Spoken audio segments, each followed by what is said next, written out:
హల్లెలూయా. వాక్య భాగంలోనికి వెళదాం. యెషయా గ్రంథము 26వ అధ్యాయం 19వ వచనం. యెషయా గ్రంథము 26వ అధ్యాయం 19వ వచనం. 26:19. మృతులైన నీ వారు బ్రతుకుదురు, నా వారి శవములు సజీవములగును. దేవునికి స్తోత్రం.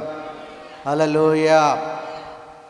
మరణానికి మరో నిర్వచనం అనే వాక్య భాగాన్ని ఇంతకుముందు మనం ధ్యానం చేశాం. మీ అందరికీ గుర్తుండే ఉంటుంది. మరణానికి మరో నిర్వచనం అంటే లోకమంతా కూడా ఇప్పటి వరకు కూడా ప్రపంచంలో క్రైస్తవులు కావచ్చు, క్రైస్తవేతరులు కావచ్చు, ఏ మత సిద్ధాంతపరులైనా మరణం అంటే మానవునికి ముగింపు, ఇంకక్కడితోటి మానవ జీవితం ముగించబడుతుంది అనే ఉద్దేశం. కానీ నా ఉద్దేశం ఏమిటనంటే, మానవుని దేవుడు నిర్మాణం చేసినప్పుడు మంటితో అతని శరీరాన్ని చేసి ఈ మంటి శరీరములో జీవాత్మను ఉంచినప్పుడు దేవుడు శరీరమును కేవలము పనికిరాని దానిగా, మట్టి శరీరముగా, ఎందుకు ఉపయోగపడని శరీరముగా చేసి ఉండడు. ఎందుకంటే పనికిరానిది ఏది కూడా సృష్టికర్త అయిన దేవుడు చెయ్యడు అనేది నా ప్రగాఢమైన విశ్వాసం. పనికిరాని పనులు మానవులు చేస్తారేమో కానీ పనికిరాని పనులు దేవుడు చెయ్యడు. ఎందుకంటే మహాజ్ఞాని కదా ఆయన. అంచేత మంటితో మానవుని నిర్మాణం చేయడంలో ఆయన యొక్క ప్రధాన ఉద్దేశం ఏమై ఉంటుంది అనే విశ్వాసంతో నేను ఆ విషయాన్ని గురించి చాలా కాలం నుంచి ఆలోచన చేయడం మొదలుపెట్టాను. మీకు తెలియపరిచాను. నా కుటుంబంలో ఒక్కొక్కసారి శ్రమ సమస్య సంభవించినప్పుడు మానవుని యొక్క నిర్మాణం గురించి నేను ఆలోచన చేసినప్పుడు మానవుడు పంచభాగాలుగా అతడు నిర్మాణం చేయబడ్డాడు. అనగా శరీరము, ప్రాణము, మనస్సు, హృదయము, ఆత్మ. శరీరము, ప్రాణము, మనస్సు, హృదయము, ఆత్మ. ఈ పంచభాగాలుగా మానవుని నిర్మాణం జరిగింది. ఈ మానవుని నిర్మాణంలో శరీరం మనకి కనబడుతుంది, ఆత్మ మనకి కనబడదు, మనస్సు హృదయము కూడా కనబడదు అని చెప్పేసి, ప్రాణం కూడా కనబడదు అని చెప్పేసి గమనించాం ప్రియ దేవుని బిడ్డలారా. ఇందులో ఈ 5 భాగాల్లో 4 భాగాలు అదృశ్య స్వరూపం కలిగి ఉన్నప్పటికీ దృశ్య స్వరూపమైన ఈ శరీరము ఎందుకు నశించిపోతుంది అని యేసుక్రీస్తు వారి యొక్క మరణ పునరుద్ధానముల గురించి ఆలోచన చేసినప్పుడు నాకు యేసుక్రీస్తు వారు యోహాను సువార్తలో చెప్పిన మాట జ్ఞాపకం వచ్చింది. మరొకసారి మీకు ఆ విషయాన్ని నేను జ్ఞాపకం చేస్తాను. యోహాను సువార్త 11వ అధ్యాయం అనుకుంటున్నాను. యోహాను సువార్త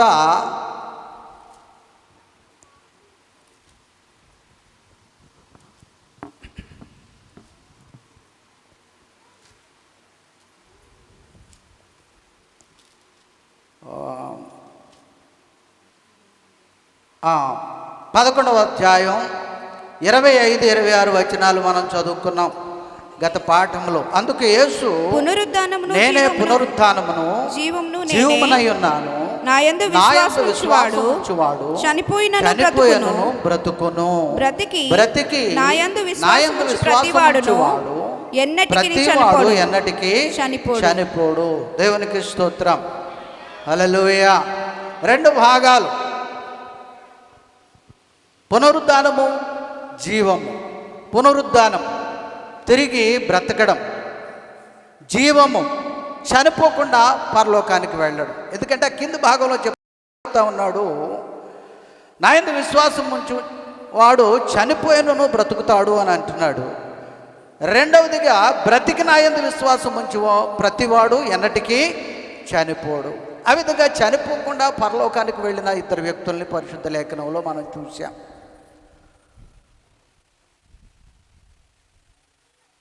ప్రియదేవుని బిడ్డలారా, బ్రతికుండగానే పరలోకానికి వెళ్ళే ఒక మార్గాన్ని క్రైస్తత్వము లోకానికి బోధించింది.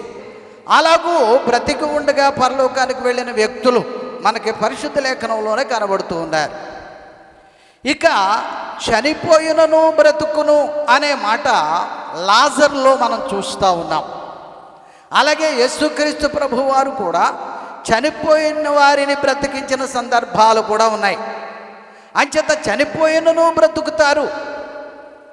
యేసుక్రీస్తునందు ఎవరైతే విశ్వాసం ఉంచుతారో, దేవునితో ఎవరైతే నడుస్తారో వారు బ్రతికి ఉండగా పరలోకానికి వెళ్తారు, లేదా చనిపోయినప్పుడు కూడా బ్రతికి పరలోకానికి వెళతారు అని చెప్పడానికి పరిశుద్ధ లేఖనంలో చనిపోయినను బ్రతికిన యేసుక్రీస్తు ప్రభువును మనం చూస్తూ ఉన్నాం. ఈ చనిపోయి బ్రతికిన యేసుక్రీస్తు ప్రభువును మనం ఒకసారి ఆయన స్వరూపాన్ని మనం ఆలోచన చేసినప్పుడు, ఆయన తిరిగి బ్రతికిన తర్వాత ఆయన చేతులలో గాయాలున్నాయి, ఆయన చేతులలో గాయాలున్నాయి, ఆయన శరీరంలో గాయాలున్నాయి. ఆ గాయాలు ఆ శిష్యులకు చూపించడం జరిగింది. ఆయన అంచేత చనిపోకముందు ఏ శరీరంతో ఉన్నాడో ఆయన చనిపోయిన తర్వాత అదే స్వరూపము ఆత్మీయ స్వరూపంతో ఉన్నాడు ఆయన. సైన్స్లో రెండు విషయాలు ఉన్నాయి. Law of conservation of energy 1669 సంవత్సరంలో శాస్త్రవేత్తలు దాన్ని కనిపెట్టారు. శక్తి అనేది ఒక స్వరూపం నుంచి మరొక స్వరూపంలోనికి మారుతూ ఉంది. శక్తి అనేది ఒక స్వరూపంలోంచి మరొక స్వరూపంలోనికి మారుతుంది.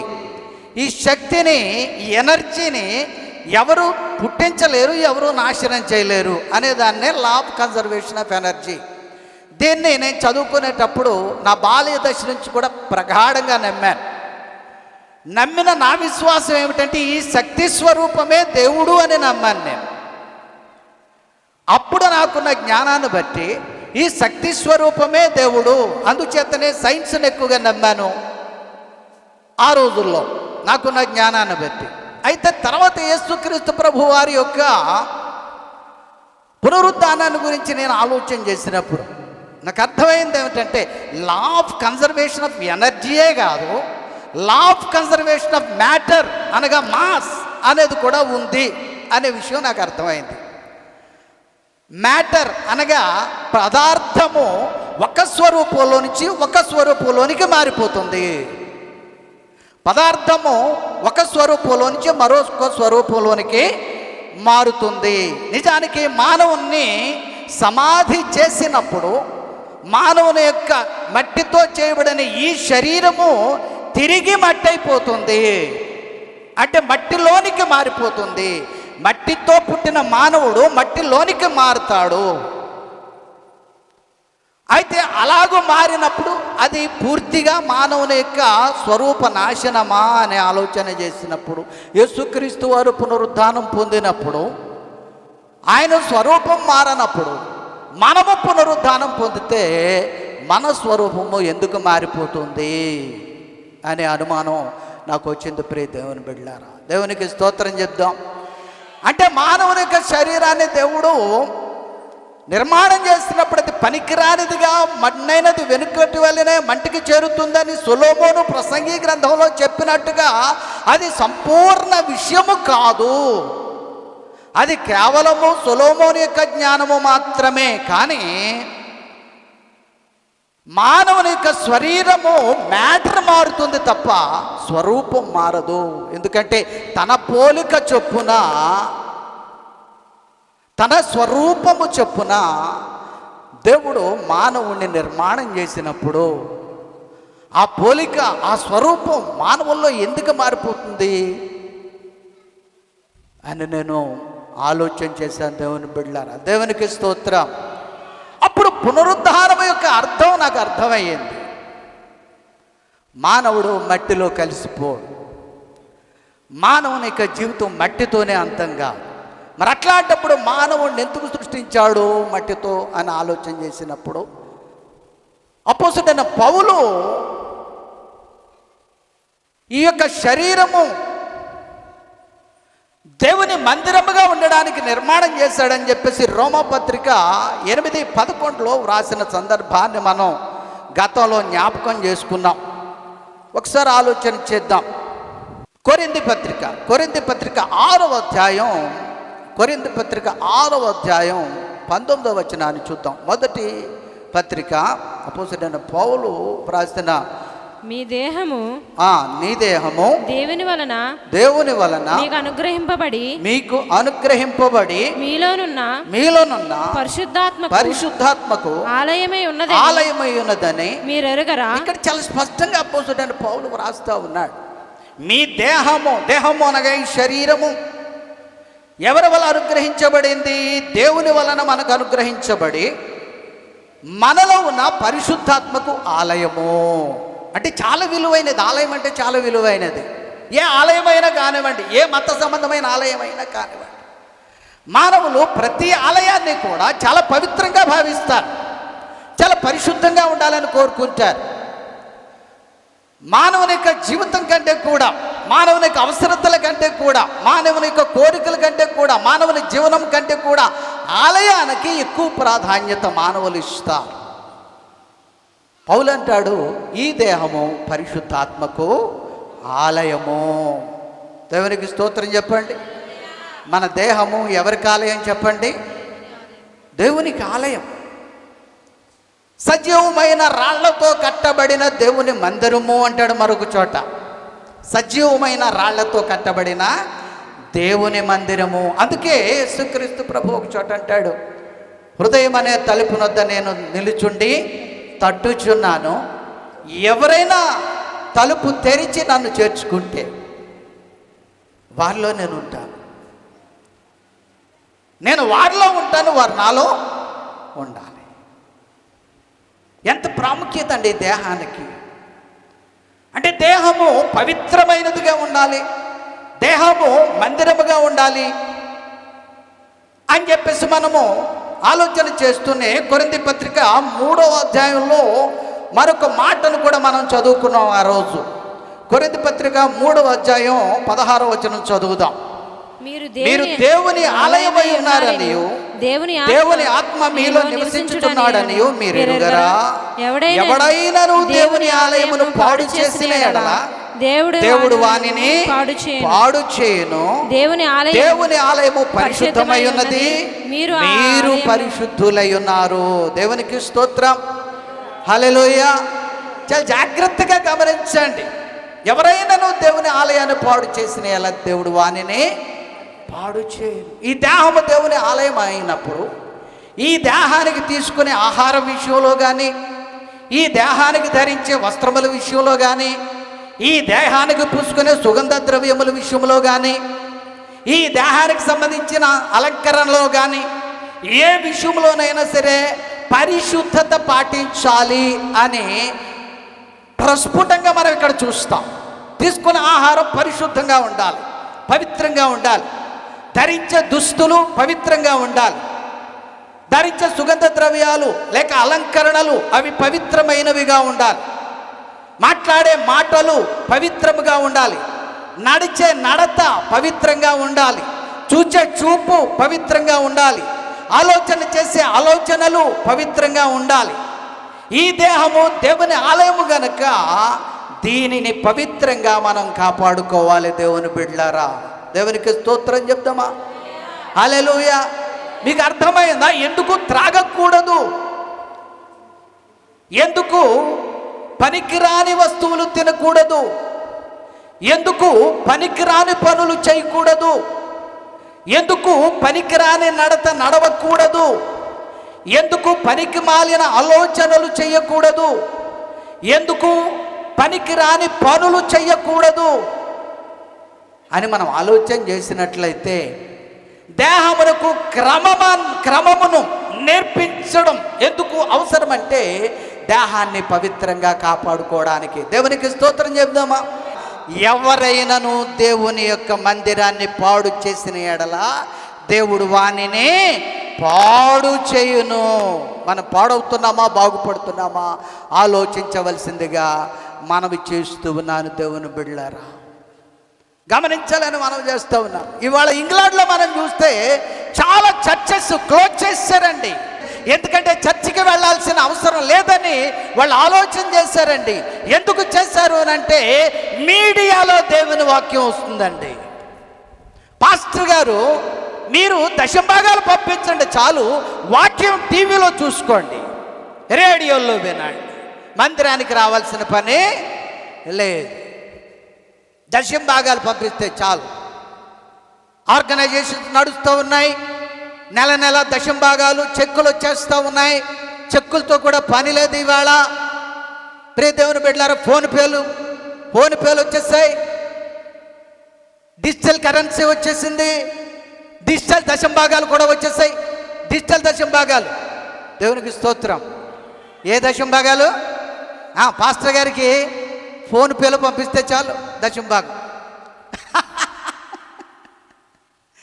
అంతే, ఆయన హ్యాపీ, మనం హ్యాపీ. వాక్యం వినాలని ఇప్పుడు వినొచ్చు దేవుని బిడ్డలారా. అంతే కదా. పొద్దు నుంచి సాయంత్రం దాకా క్లబ్లో తిరుగుతాడు, సినిమాల్లో తిరుగుతాడు. సాయంత్రం వచ్చి పాస్టర్ గారు మీడియాలో పంపించిన, వాట్సాప్లో పంపించిన, లేక యూట్యూబ్లో పెట్టిన వాక్యం టీవీలో పెట్టుకుని చూస్తాడు. అయిపోయింది కదా. అది ఉంది, ఇది ఉంది, అది దొరికింది, ఇది దొరికింది. దేవునికి ఇచ్చే సమయం తగ్గిపోయింది దేవుని బిడ్డలారా. దేవుని వాక్యాన్ని వినే ఆసక్తి తగ్గిపోయింది. ప్రియ దేవుని బిడ్డలారా, గమనించాలని మనం చేస్తూ ఉన్నాను. మీరు సమీపించి ఆలకించుట శ్రేష్టము అన్నాడా? మీరు ఎలా విన్నా పర్లేదు అన్నాడు దేవుడు. చెప్పండి. సమీపించి, ఎక్కడికి సమీపించి? దేవుని సన్నిధికి సమీపించి. దేవుని బిడ్డలారా, సమీపించి ఆలకించాలి, సమీపించి ఆలకించాలి. అయ్యగారు మీ వాక్యం చాలా బాగుందని అంటున్నారు. ఎప్పుడు విన్నారు బాబు అంటే మీరు వాట్సాప్లో పెట్టారు కదండి. చాలా బాగుందండి వాక్యం.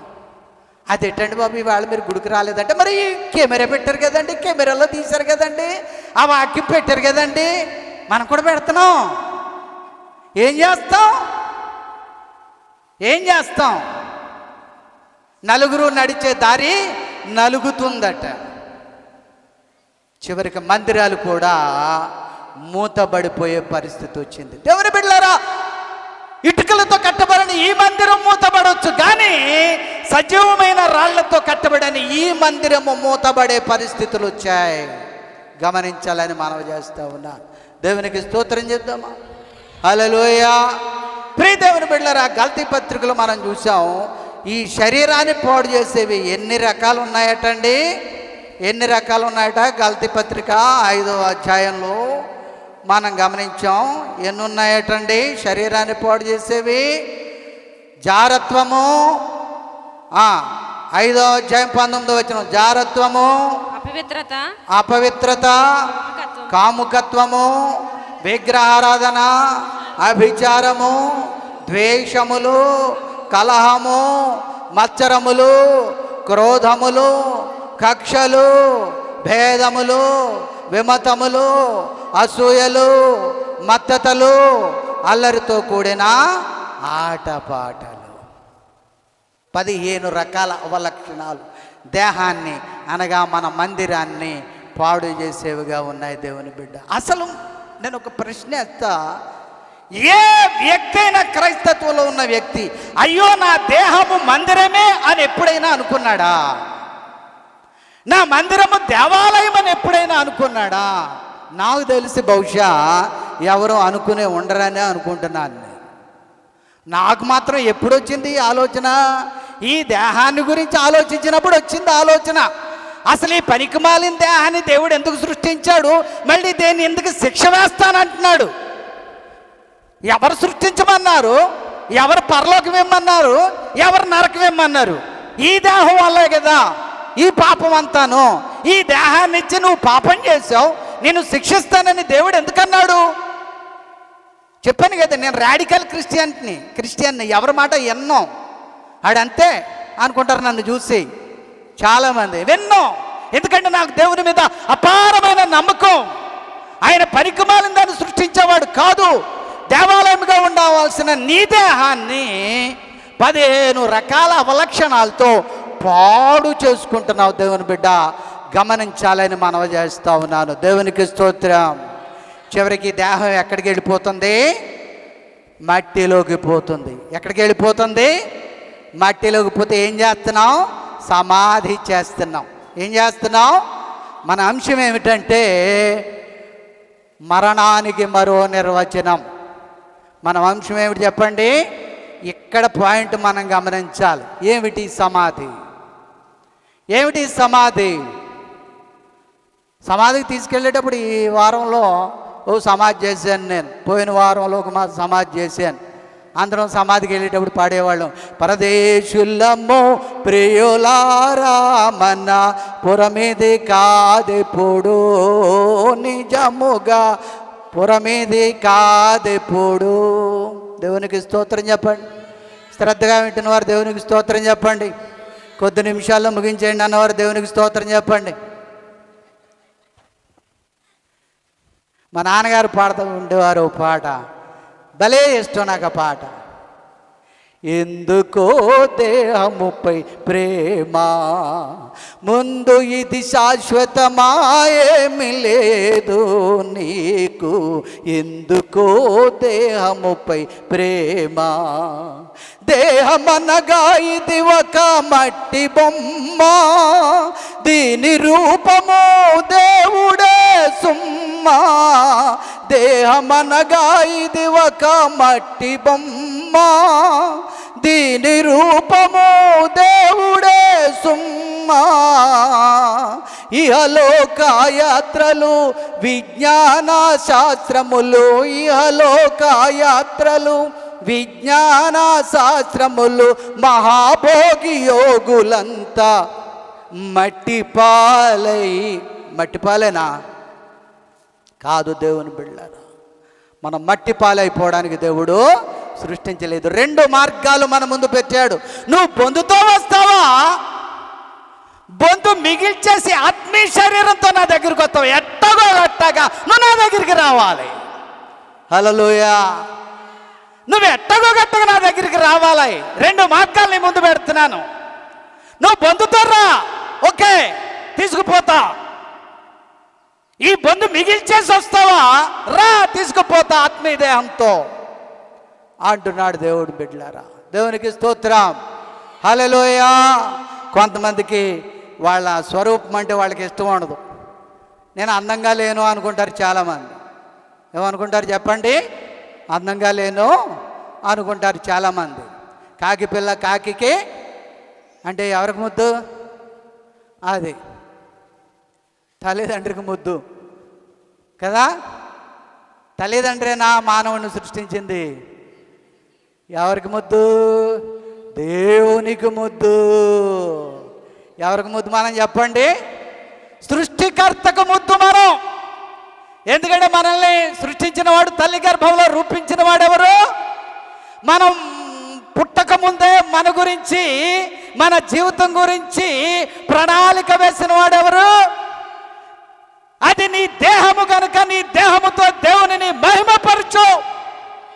అది నీ జీవితం కనుక నీ జీవితంతో దేవుని మహిమపరచు.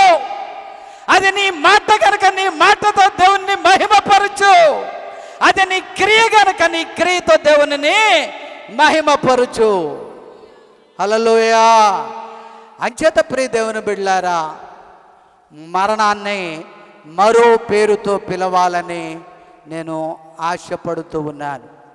కొంతమంది అంటారు ఆ విషయం సమాధి అయిపోయిందండి అంటారు. ఆ విషయం సమాధి అయిపోయింది. సమాధి అయిపోయిందంటే అర్థం ఏంటనమాట? ఆ ఇష్యూ క్లోజ్ అయిపోయింది. ఆ విషయం క్లోజ్ అయిపోయింది. ఇక దాని గురించి ఏమీ మనం ఆలోచించాల్సిన అవసరత లేదు. కానీ మనం సమాధి చేయబడం. మనది సమాధి కాదు. మనది సమాధి కాదు. దేవునికి స్తోత్రం. హల్లెలూయా. కొంచెం సౌండ్ పెంచినన్న, మళ్ళీ సౌండ్ తగ్గిపోయింది. ఏమైందో దానికి నేను గట్టిగా మాట్లాడాల్సి వస్తుంది. మనది సమాధి కాదు. మనం సహజంగా లోకం ప్రకారం ఇంతవరకు ఆలోచించిన ప్రకారం సమాధి అని అనుకుంటున్నామేమో కానీ సమాధి చేయబడం, మనం చనిపోతే ఏం చేయబడతామో తెలుసా? విత్తబడుతూ ఉన్నాం. ఏం చేయబడుతున్నాం? భూమిలో విత్తబడుతూ ఉన్నాం. ఏం చేయబడుతున్నాం చెప్పండి? విత్తబడుతూ ఉన్నాం. విత్తింది ఏమవుద్ది? విత్తనం ఏమవుద్ది? మొలకొస్తుంది. విత్తనం ఏమవుతుంది? మొలకొస్తుంది. మంచి విత్తనం వస్తుందా మొలక? చెడ్డ విత్తనమైనా మొలకొస్తుందా? చెడ్డ విత్తనం కూడా మొలకొస్తుంది, కానీ చెడ్డ కాయలు కాస్తుంది, చెడ్డ చెట్టు అవుద్ది. నేను మంచి విత్తనంగా, మంచి ద్రాక్షగా మిమ్మల్ని నాటాను, కానీ మీరు కారు కాయలు కాశారేమిటి అంటాడు దేవుడు పరిశుద్ధ గ్రంథంలో. గమనించారా? నేను మంచి ద్రాక్ష మొక్కను నాటాను. భూమి మీదకి వచ్చినప్పుడు మంచి ద్రాక్ష మొక్కవే. నువ్వు కారు కాయలు దాస్తే కారు విత్తనం అయిపోతావు. పాపం చేస్తే పాపపు విత్తనం అయిపోతావు. చెడు పనులు చేస్తే చెడు విత్తనం అయిపోతావు. చెడు విత్తనము మంచి మొక్కలు మొలవదు. దేవుని బిడ్డలారా, చెడు విత్తనము మంచి మొక్కలు మొలవదు. నువ్వు విత్తబడుతున్నావు. చూడండి, కొరింథీయులకు రాసిన మొదటి పత్రిక, కొరింథీయులకు రాసిన మొదటి పత్రిక, అక్కడ ఈ సమాధిని గురించి, వారు లేవడాన్ని గురించి చాలా స్పష్టంగా అపోస్తలుడైన పౌలు వివరించాడు. దేవుని బిడ్డలారా, చాలా జాగ్రత్తగా వినాలి మీరు. నేను అన్నాను కదా, సమాధి కాదు, విత్తబడుతున్నాం. మనం విత్తబడుతూ ఉన్నాం. విత్తబడుట 35వ వచనం, 15వ అధ్యాయం 35వ వచనం నుంచి చదువుదాం. మృతులు ఎలాగూ లేతురు, వరెట్టి శరీరముతో ఒత్తురని ఒకడు అడుగును. ఓ అవివేకి, నీవు విత్తునది చచ్చితేనే కానీ బ్రతికింపబడదు కదా. నీవు విత్తుదానిని చూడగా అది గోధుమ గింజ అయినను సరే, మరి ఏ గింజ అయినను సరే, వట్టి గింజనే విత్తుతున్నావు, కానీ పుట్టబోవు శరీరమును విత్తుటలేదు. అయితే దేవుడే తన చిత్త ప్రకారము నీవు విత్తిన దానికి శరీరమును ఇచ్చును. ప్రతి విత్తనము దాని శరీరమును ఇచ్చుచున్నాడు. దేవునికి స్తోత్రం. మనము విత్తనముగా భూమిలో విత్తబడితే దేవుడు ఈ విత్తనానికి ఏమిస్తున్నాడు చెప్పండి? ఆత్మీయ శరీరమును ఇస్తున్నాడు అన్నమాట. మనం సమాధి చేయబడం, విత్తబడతాం. భూమిలో విత్తనది మొలకెత్తుతుంది, మనము కూడా తిరిగి లేస్తాం. విత్తునది మొలుస్తుంది కనుక మనము కూడా విత్తబడినట్లయితే తిరిగి లేస్తాం. దాన్ని ఇంకా స్పష్టంగా మనం చదవాలి అని అంటే 42వ వచనం చూడండి. అదే అధ్యాయంలో మృతుల పునరుద్ధానమును, అలాగే ఆగమ్మా, మృతుల పునరుద్ధానమును, నేను ఇందాక చెప్పాను, యేసుక్రీస్తు ప్రభు అన్నాడు, పునరుద్ధానమును జీవమును. జీవం అంటే బంధుతో పరలోకానికి వెళ్ళడం. పునరుద్ధానం అంటే చనిపోయినను తిరిగి లేవడం. ఈ చనిపోయిన తిరిగి లేవడం అనే పునరుద్ధానం గురించి స్పష్టంగా చెప్తున్నాడు. జాగ్రత్తగా వినండి మీరు, ఇక్కడ వినండి. మృతుల పునరుద్ధానమును, అలాగే ఏదటది? శరీరము క్షయమైనదిగా ఏం చేయబడుతుందట అంటే భూమిలో ఏం చేయబడుతుంది? పాతి పెట్టబడుతుంది. సమాధి చేయబడడం లేదు, పాతి పెట్టబడుతుంది. సమాధి చేయబడడం లేదు. శరీరము క్షయమైనదిగా విత్తబడి ఏం జరుగుతుంది? దాన్నే మనం ఏమంటున్నాం? సమాధి చేయబడ్డం అంటున్నాం. ప్రియ దేవుని బిడ్డలారా, ఒక విషయం చెప్తాను నేను. మీకు తప్పు అనుకుంటారో ఒప్పు అనుకుంటారో నాకు తెలియదు, కానీ నేను చెప్తున్నాను, సమాధి చేయబడడం అనేది తప్పు.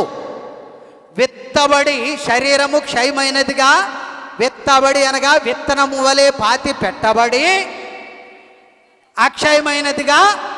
దేవునికి స్తోత్రం చెప్పండి. దేవుని ఉద్దేశం ఏంటి? పాతి పెట్టబడడమా, సమాధి చేయబడ్డమా? చెప్పండి. అంటే విత్తబడడం, శరీరము క్షయమైనదిగా విత్తబడి, మరణానికి మరో నిర్వచనం మరణము కాదు, విత్తబడుట. ఏమిటి చెప్పండి? క్షయమైనదిగా భూమిలో విత్తబడి అక్షయమైనదిగా భూమిలో నుంచి లేస్తుందన్నమాట. ఎందుకంటే క్రైస్తవునికి దేవుడిచ్చిన గొప్ప ఆశీర్వాదం, నీ శరీరం విత్తనంగా భూమిలో విత్తబడుతుంది, అది తిరిగి మళ్ళీ మొలకెత్తుతుంది అక్షయమైనదిగా. క్షయమైన శరీరము, ఈ విత్తనము భూమిలో విత్తబడుతుంది, అక్షయమైనదిగా పైకి లేస్తుంది, మొలకెత్తుతుంది. శరీరము మొలకెత్తుట, అక్షయముగా మొలకెత్తుట దేవుని బిడ్డలారా, దేవునికి స్తోత్రం.